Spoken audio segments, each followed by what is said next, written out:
One person's trash is another person's treasure. You ever heard that before? Of course you have. And you know it's true, isn't it? I saw a perfect example of it just this past Sunday. We had an old broken down vacuum cleaner over at Casa de Donahue. And I put it out with the trash on Sunday evening since Monday is our pickup day. Not more than 10 minutes later, a guy pulled up in front of my house, loaded that old broken down vacuum cleaner in the back of his truck and drove away. One person's trash is another person's treasure. If you were to walk into my office and look on the top bookshelf, you would see a small bud vase filled with dirt. To you, it would mean absolutely nothing. To me, it's utterly priceless.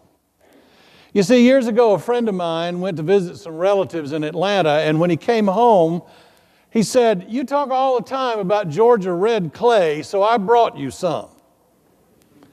I treasure that bud vase filled with Georgia red clay because in it I see dust clouds following an old pickup down a dirt road, orangey brown mud puddles after a rain, and dirt-clod fights with my cousins. To you, it's a bud vase full of dirt. To me, it's memory and legacy. One person's trash is another person's treasure. It's funny what people treasure, isn't it? In Western societies like ours, we tend to treasure financial assets and all the trappings that come with them: houses, cars, gadgets, art. In the developing world, people treasure livestock or farm implements or a hut that doesn't leak. They might treasure certain metals or rare stones. Treasure can be defined in a variety of ways. So when Jesus says in today's reading from Mark 6, "Where your treasure is, there your heart will be also," we could apply those words to a multitude of contexts. We all value different things. There is no universal treasure. Or is there? Isn't time a universal treasure? Aren't we always complaining that there's never enough time or that time is moving too fast? No, moths can't eat holes in time, nor can rust corrode time, nor can thieves steal time, but it's no less fleeting, no less tenuous than physical items. It slips through our fingers just like the tangibles Jesus envisions in this passage. So Jesus' point takes on even more significance when you realize everything in this life, including time, is temporary. It will all go away. Time lost can never be regained. Several years ago, a couple asked me if I would marry them in a private ceremony here in our chapel on the day after New Year's Day.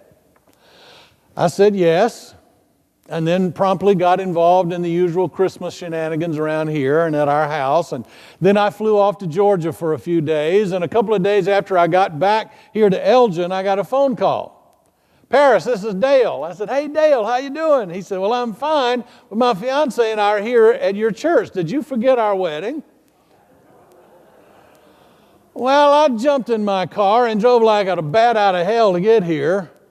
And after effusive apologies, I manacled them together in holy matrimony. I'm just glad the groom had a cell phone. I almost ran out of time to do that wedding. Now, embarrassing as that was for me, at least I didn't mess up as badly as my grandpa Donahue. A couple once arranged with him to show up at his house on a certain day for a private wedding ceremony, and when they arrived, my grandma said, "Well, he didn't tell me anything about it, and he's off possum hunting with his son." So the groom and my grandma fanned out into the woods, shouting, hollering, screeching, the whole 9 yards. And after some time, they were successful in locating Grandpa, who then tromped back home, put down his shotgun, apologized, changed clothes, and married the couple. Now, fast forward 50 years. That same couple is now celebrating their golden wedding anniversary. My grandparents, by this time, are deceased, but my dad and my mom get an invitation to the party. Knowing the story about their wedding day, and because Dad was the son who was out possum hunting with him that day, they thought it would be funny to give the couple something about a possum as a golden wedding anniversary gift. So Mom searched around and found a ceramic possum about 8 or 9 inches tall, wrapped it up, and she and Dad headed for the party.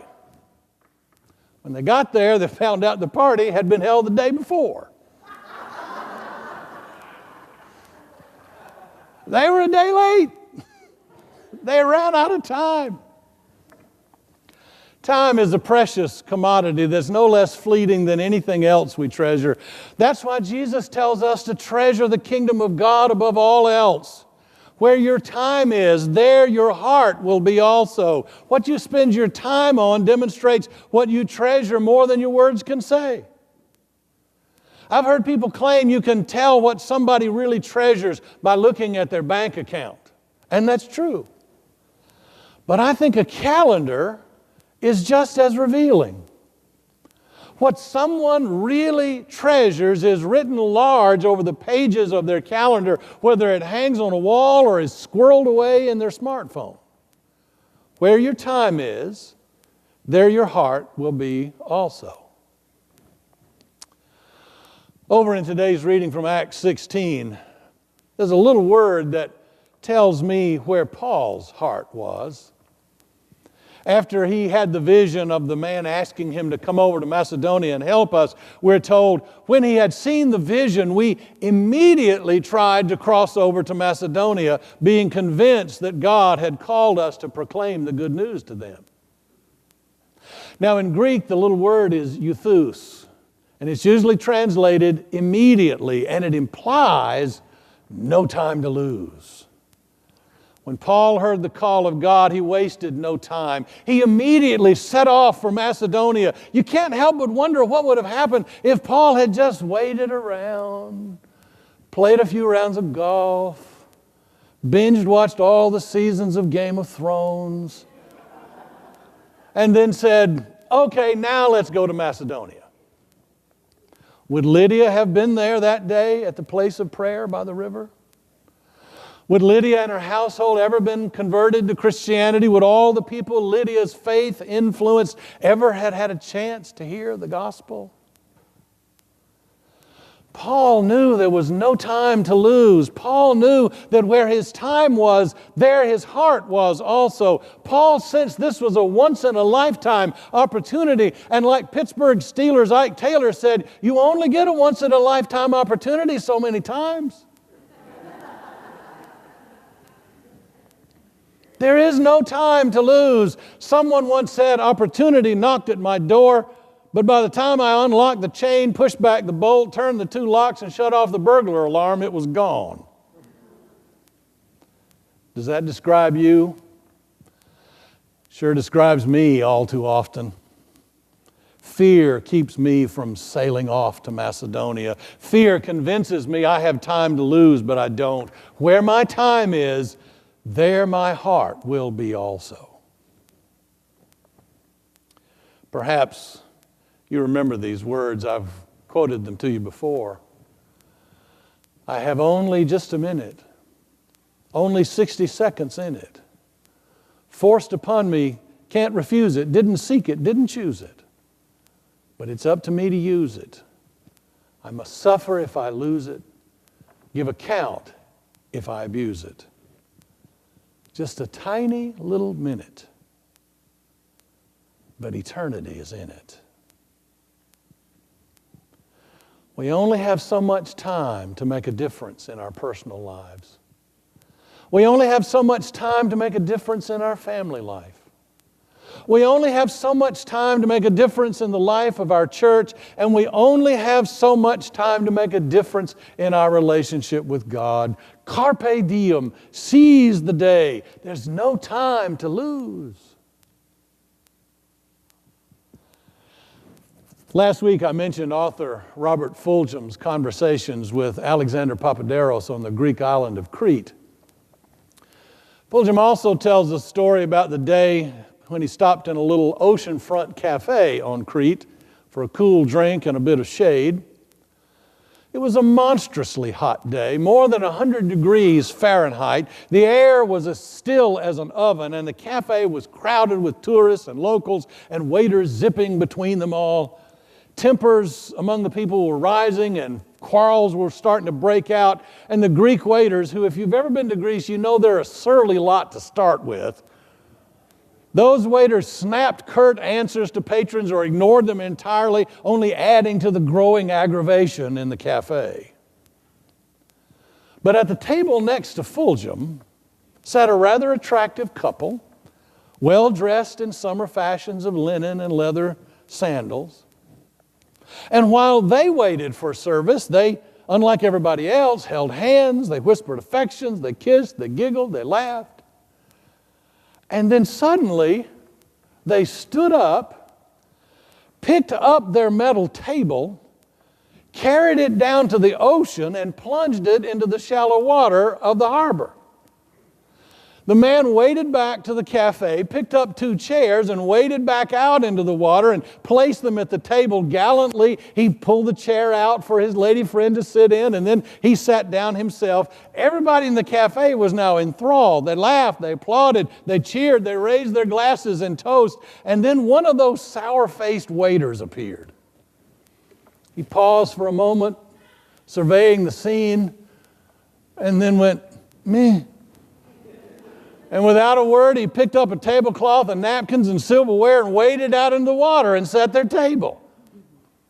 Then he took their order and he waded back to the shore to the ongoing cheers and applause of the rest of the customers. And a few minutes later, the waiter appeared, this time with a bucket of iced champagne and 2 glasses. And without even a moment's hesitation, he waded back out into the water and poured the champagne. The couple toasted each other. They toasted the waiter. They toasted the crowd back on shore. And the crowd roared back their approval, throwing flowers from their table decorations. And then 3 other tables joined them out there in the water.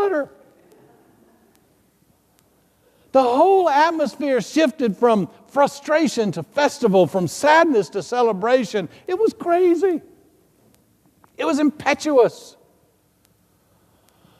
But that couple knew if they were going to follow their hearts, they knew there was no time to lose.